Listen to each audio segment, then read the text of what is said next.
Estamos de volta com o Diálogos na USP, hoje falando sobre Brexit e as consequências para a União Europeia, com o professor Humberto Thierry Júnior, professor titular de Direito Internacional da Faculdade de Direito da USP em Ribeirão Preto, e o professor Kai Eno Lehmann, professor do Instituto de Relações Internacionais da USP, especialista em política da União Europeia.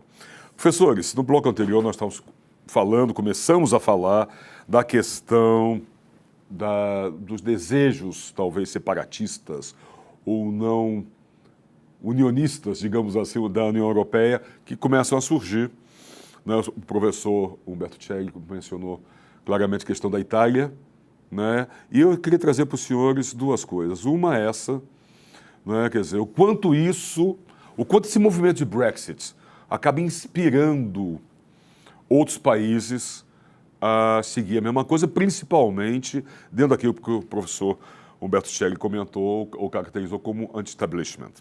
A outra coisa é o quanto a União Europeia é um fato dentro desses países ou para a população europeia.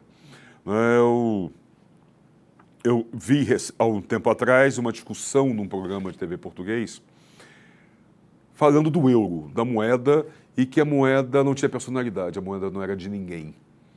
E que isso não os fazia se sentir responsáveis por ela. Quando era o marco na Alemanha, a peseta na Espanha, ou a lira na Itália, cada um tinha a sua responsabilidade. O italiano se sentia responsável pela lira, como o espanhol pela peseta e tudo mais. O quanto podemos chamar, não sei, não quero exagerar, mas de artificial essa união, porque não há uma união cultural, uma união de identidade, de fato. Então, vamos começar com essa imensa proposta aqui, que o professor Kai Eno, para nós começarmos a entender. Só acredita nisso? Só acha que falta essa questão cultural de identidade também? Isso pode ajudar num desejo separatista? Sim, eu acho que a gente tem que separar duas coisas. Sim. A ideia de sair completamente da União Europeia, eu acho que hoje em dia tem menos seguidores que tinha 3 anos atrás, porque Sim. Todo mundo olha para o Reino Unido e acha a gente que quer isso. E a resposta óbvia é não queremos não. Temos também em alguns dos líderes mais nacionalistas na Europa, Orbán na Hungria, Sim. que fala muito contra a União Europeia e a integração europeia e contra algum tipo de identidade europeia, por um lado, mas, por outro lado, está lutando muito e fortemente para proteger, por exemplo, os direitos dos húngaros que trabalham e vivem no Reino Unido e que não pensa em deixar o mercado único da União Europeia, porque a Hungria depende desse mercado. Então, temos que separar essa ideia de sair da União Europeia e os rumos da União Europeia. Agora, em termos dos rumos da União Europeia, para onde vai? Essa ideia da União Europeia representar ideais e ideias que vão além, que transcendem fronteiras nacionais. Isso eu acho que está sendo muito questionado politicamente Sim. e socialmente. Há uma volta, sem dúvida, e eleições comprovam isso, na Europa e em outras partes do mundo, dessa ideia da identidade nacional. E em alguns países a moeda fazia parte dessa identidade, na Alemanha, inclusive, no meu caso. Então, sim, eu acho que tem esse debate que é legítimo. Por outro lado, é interessante que os jovens, por mais que não sejam, talvez não se identifiquem como europeus ou pró-União Europeia, gostam da liberdade da livre circulação, de viagens baratas e tudo mais. Então, a gente tem que separar essa sensação, esse sentimento de identidade, por um lado, e as coisas práticas associadas à União Europeia. E livre circulação, principalmente livre viagem. Viagens baratas de avião por 30 euros para o outro lado do continente. Para isso, é fantástica. E a geração... sem fronteiras, né? Sim. E sem fronteiras. E a geração dos meus filhos, quer manter isso, embora talvez não seja a favor de uma integração com a União Europeia. Mas isso é possível? Aí, né? Como é que faz? A coisa é importante. É o melhor dos mundos, mas como é que se resolve essa equação? Mas não tem solução. Né? Em muitos aspectos não tem solução. Mas eu sempre falo que percepção é muito importante e muitas pessoas não associam necessariamente a nossa liberdade de viajar na Europa com a União Europeia, mas é uma consequência direta das políticas da União Europeia. É isso, professor Humberto, quer dizer, como é que você fecha essa conta, né? E como lida com esse movimento que o senhor comentou no final do bloco passado, esse movimento anti-establishment, esse movimento que quer ir contra tudo que está aí, né? Que não é uma coisa única na Europa, pelo contrário. O Trump foi eleito com essa ideia. Em vários outros países, até no nosso próprio. Quer dizer, há um movimento nesse sentido. E uma questão específica da Europa. Como é que você lida com esse tipo de coisa? Pois é, essa questão da identidade esmagada por um processo de integração, ela sempre esteve latente. Sim. Mas enquanto houve um progresso econômico da União Europeia, ela ficou ali calma, tranquila, né? Então, como eu disse no bloco anterior, se a gente buscar similaridades, existe essa satisfação, existe uma insatisfação na União Europeia, sentida com maior ou menor intensidade nos Estados-membros, com relação aos resultados que não foram entregues pelo movimento da globalização. Né? Então, e outro aspecto que é importante ressaltar aqui, que também tem provocado certa divisão na Europa, são os movimentos migratórios. Quer dizer, a política nacionalista, ela se fortalece à medida que os resultados da economia não são bons. Então, nós estamos integrados, a economia não está crescendo, nós estamos dependendo das economias mais fortes, esse sistema só favorece aos países mais desenvolvidos, isso dentro da União Europeia. Claro. Né? Então, esses problemas afloram. Então, começam a procurar as razões e veem, olha, esse processo de integração, que ali a gente vê a globalização de forma muito bem clara, né? Em todos os seus aspectos. Todos os seus aspectos. Né? Então, a globalização criou, né? Isso na versão, vamos dizer, na versão corrente daqueles que hoje começam a se opor a esse sistema. A globalização criou um sistema injusto, provocou desemprego. Esses próprios movimentos migratórios têm provocado desemprego, a perda de indústrias. Não há uma percepção que a globalização, digamos assim, é parte do problema, porque ela não entregou os resultados que eram de se esperar.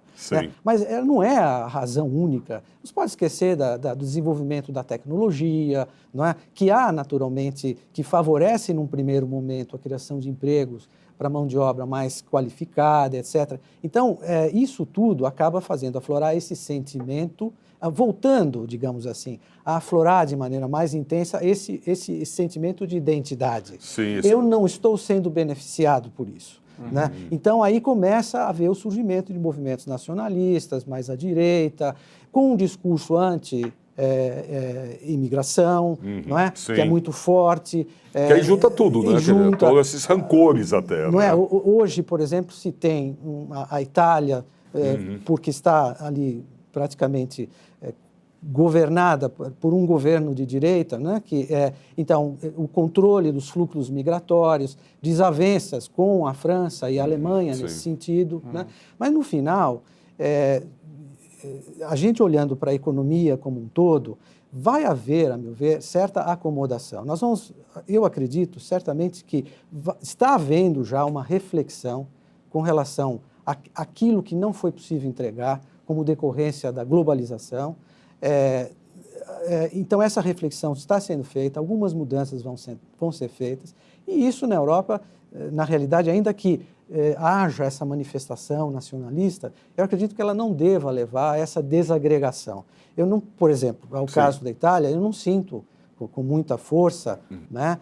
E aí por particularidades da política italiana, Sim. mas eu não sinto com tanta força, tanto que a Liga mudou de nome, que a Liga era fortemente apoiadora do movimento separatista na Itália. Hoje isso está menos intenso, né? Quer dizer, a Liga teve que mudar o discurso para ampliar o espectro do seu eleitorado, claro, né? Mas não vejo com muita intensidade, muita força esse movimento, digamos assim, de separação, de separatista de regiões dentro da própria Itália, Itália Sim. do Norte, Itália do Sul. Sim, que são regiões bem distintas, São regiões bem distintas. distintas. Então, isso perdeu, de certa forma, intensidade, né?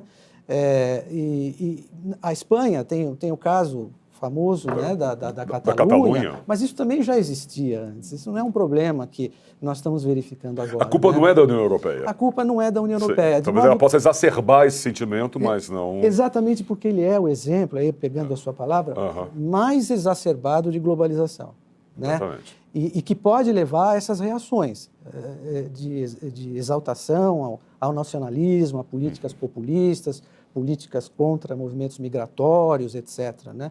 Que são, principalmente esses movimentos, são identificados como estamos perdendo o nosso caráter nacional, a população muito cheia de imigrantes e estamos perdendo a nossa identidade, etc. Sim. E a questão da moeda sempre teve a ver, obviamente, com a identidade nacional, é uma questão de soberania econômica, inclusive você poder dispor, né, do valor da sua moeda, da flutuação do câmbio, etc. Mas isso já existia antes, né? Quer dizer, tudo se aflora agora por causa dessa crise que nós estamos vivendo no sistema econômico global, da globalização, que começa a ser revisto. Então, eu acho que tenderá a prevalecer, independentemente do que venha a ocorrer no Reino Unido, até por força da experiência que hoje tem o Reino Unido. Exatamente. Né? Quer dizer, hoje todo mundo está olhando, já viu um grande balão de ensaio, né? Será que esse é o nosso caminho? Sim, vamos nos desligar da União Europeia? Mas qual a alternativa? Hoje não tem uma alternativa muito clara. Né? Que será?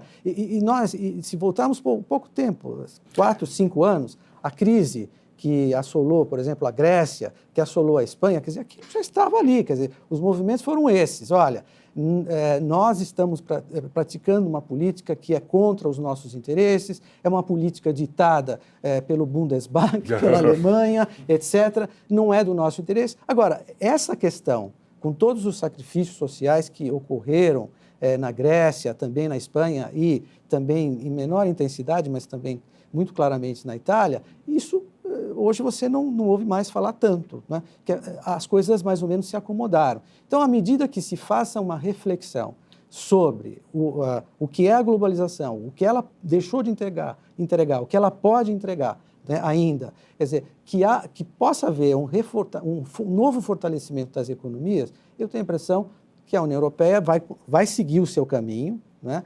Até, repito, com base na experiência, até agora desastrosa, que nós estamos vendo do Reino Unido.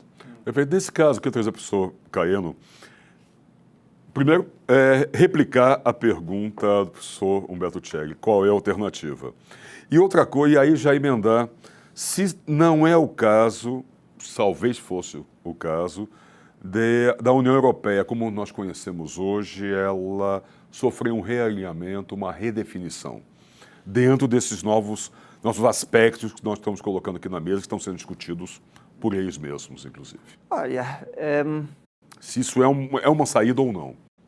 O problema que a União Europeia tem é se reformar. É uma estrutura muito difícil de se reformar.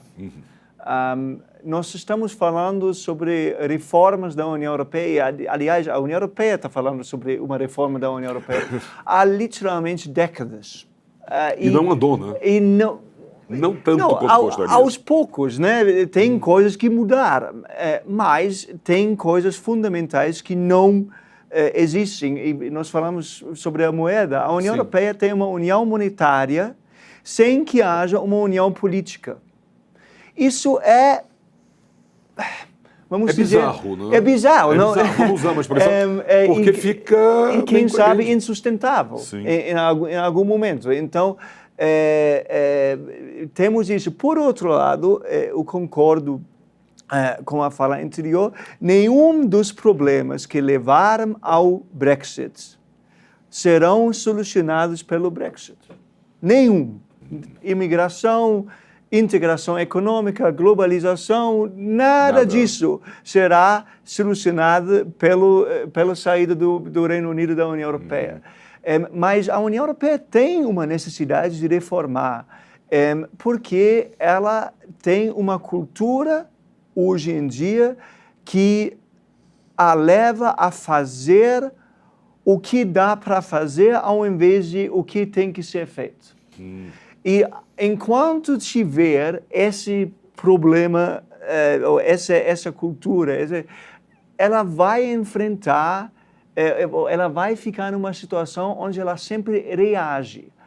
Vamos pegar a crise migratória. Sim. A crise migratória, se for uma crise, mas certamente no sul da Itália é uma crise, Sim. na Grécia é uma crise, foi perfeitamente previsível diante do fato que nós temos há anos um conflito, uma guerra civil brutal na Síria, ao lado.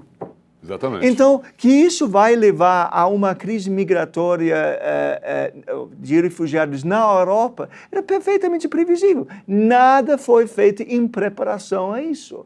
E, obviamente, países como Grécia ou a Itália, onde a grande maioria dos refugiados vão chegar, né? vão reagir de alguma forma, vai ter uma reação, também foi previsível. Então, a União Europeia tem um problema enorme em pensar estrategicamente. Sim. Eu falo às vezes sobre a latino-americanização da política europeia, ou seja, Como assim? a gente reage sempre, a gente espera Falta algo. proatividade, né? Falta ação. proatividade. Então, nós teremos esses problemas novamente, imagino eu, de uma outra forma, a não ser que haja uma mudança de postura e de pensamento dentro da União Europeia. E isso, se isso vai acontecer e quando, eu não tenho como dizer, não sei. É futurologia demais, né? Exatamente. E eu vou trazer uma última questão de futurologia para vocês antes do final do programa, mas antes dessa eu queria trazer para o senhor Humberto Celli a questão econômica. Quer dizer, como ficam as relações do Brasil, por exemplo, com a União Europeia, com o Reino Unido? Isso influencia ou as coisas se mantêm aí dentro, claro, de cada situação, até de novo governo e tudo mais nosso, mas esta questão da União Europeia, a questão do Brexit, afeta de alguma forma as questões comerciais? Olha, tem um aspecto relevante que são as negociações que se arrastam há mais de 10 anos entre Sim. o Mercosul e a União Europeia. Né? Durante essas negociações, o Reino Unido sempre foi favorável à assinatura desse acordo de livre comércio com o Mercosul. Né? Certo. Pela sua postura tradicionalmente mais liberal da economia. Então, sempre, durante as negociações, nós podemos dizer que o Reino Unido foi aliado. Claro, alguns interesses divergentes, Claro. mas sempre foi um aliado. Então, imaginando, sem querer, vamos fazer futurologia depois, mas que haja um rompimento, né, que haja mesmo Brexit, com acordo, sem acordo, vamos falar sobre isso depois. De fato, as negociações que hoje já são complicadas, têm sido complicadas, perderiam um apoio de peso aí, que é o apoio da Grã-Bretanha. Né? E essas negociações... O Brasil perde nisso? O Brasil perde. Eu considero extremamente importante que haja um acordo de livre comércio entre Brasil/Mercosul Sim. e a União Europeia. Né? Acho que o Brasil, não quero falar sobre o Brasil, mas precisa... Claro. Mas é importante falar por isso, precisa celebrar novos acordos comerciais. E aí entra a questão, né, do próprio Reino Unido. Se houver uma separação, isso afetaria também, de certa forma, dificultaria, de certa forma, exportações brasileiras, né, porque haveria, por exemplo, a cobrança de outros impostos de importação, etc. E o Brasil, as empresas brasileiras que exportam muito para a Europa já estão acostumadas, né, com um sistema tributário, etc., e alfandegário, etc. Então, isso, de certa forma, poderia prejudicar, em alguma medida, o comércio bilateral. Do lado do Reino Unido, imaginando-se que haja esse rompimento, por exemplo, o Reino Unido teria teve sempre um grande parceiro, e muitos que alegam, que sustentam que, olha, não vai ser nada, nós não vamos ter problemas econômicos. Eu já vi muitas análises nesse sentido. Nós não vamos ter problemas econômicos, nós somos muito fortes, a nossa economia é muito forte, muitos exportam para cá, e nós sempre tivemos um parceiro, não é? Que até pouco tempo era um parceiro incondicional, os Estados Unidos. Mas, de qualquer forma, ocorrendo essa separação, o Reino Unido teria que celebrar vários acordos comerciais, sim, inclusive separado, com os Estados Unidos em separado, e também a própria questão, que é uma questão muito mais complicada, que não cabe aqui discutir, é como ficaria a situação dela na própria OMC. Exatamente, exatamente. Bom, nós estamos chegando já na reta final, assim, quase acabando o nosso programa. Eu queria trazer para vocês a última pergunta, e é uma pergunta de futurologia mesmo. Quase uma pergunta de $1 milhão. O que vai acontecer agora? Quais são os próximos passos para o Brexit e para Theresa May agora, nesse mês de maio, ao longo desse processo? Qual é o futuro disso? Professor Caiano, para nós finalizarmos. Falei que não era fácil. Ela vai tentar mais uma vez passar o acordo de saída pelo parlamento. Tudo indica que ela não vai conseguir. Então, nesse caso, chegaríamos até outubro, seja com ela, seja com outro primeiro-ministro, mas, né? E eu imagino que a União Europeia, já que prorrogou o prazo 2 vezes, não teria problemas demais, mas estaria disposta a prorrogar mais uma vez. Já tem pessoas falando assim, olha, Brexit não vai acontecer mais. Eu não estou nessa posição ainda, mas é possível que não ocorra. Eu não acho provável até agora, mas enfim, os próximos passos, eu acho que ela vai tentar mais uma vez no Parlamento passar o acordo de saída, e só de saída. A grande ironia, se ela passar a própria política que ela desenvolver, ela vai renunciar. Olha como as coisas são anormais no momento. Nós temos um primeiro-ministro que diz, volta para o acordo que eu negociei, se fizer, eu vou renunciar. Eu vou embora. Se você não fizer o que eu tenho feito, se você não concordar com o que eu tenho feito nos últimos 2 anos, eu vou ficar. É o contrário daquilo que é normal. Então, eu acho que isso vai ser até outubro.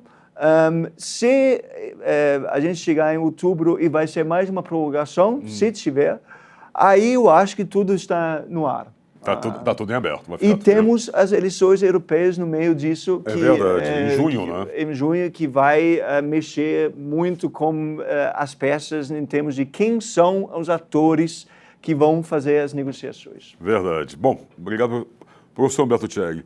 O seu exercício de futurologia. É muito difícil, mas eu concordo que a situação da Theresa May é bastante precária.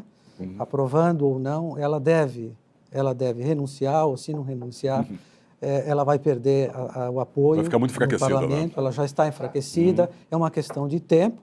E aí nós entramos realmente no exercício de futurologia, que pode ser que a saída dela seja a renúncia ou a convocação de novas eleições, já que ela não tem apoio, talvez isso possa provocar aí uma definição, né? Que me parece que e aí bem lembrada a questão das eleições, né? Porque ficaria algo meio sem sentido, né?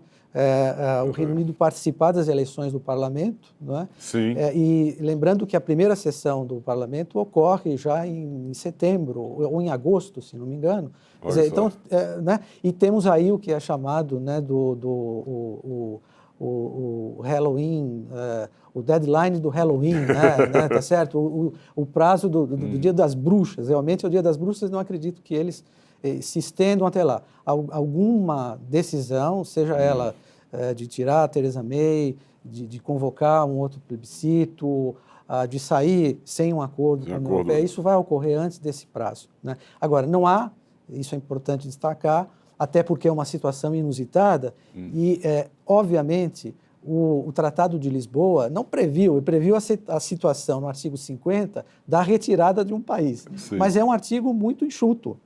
E não tinha, até porque ele foi colocado ali com a real intenção de que ele nunca pudesse ser fosse acionado. usado, igual seguro de carro. Né? Exatamente, nunca fosse usado. Então, eu acho pouco provável que a situação se estenda até outubro. Acho que antes disso uma decisão terá sido tomada. Agora, não há qualquer, do ponto de vista do Tratado de Lisboa, qualquer empecilho é que esse prazo seja prorrogado. Perfeito. Bom, o diálogo está chegando ao seu final. Quero agradecer muito a presença do professor Humberto Thierry Júnior, professor titular de Direito Internacional da Faculdade de Direito da USP em Ribeirão Preto, professor Kai Eno Lehmann, professor do Instituto de Relações Internacionais da USP, especialista em política da União Europeia. Professores, muito obrigado pela presença dos senhores aqui hoje. Foi muito boa nossa conversa. Muito obrigado. Muito obrigado. Muito bom.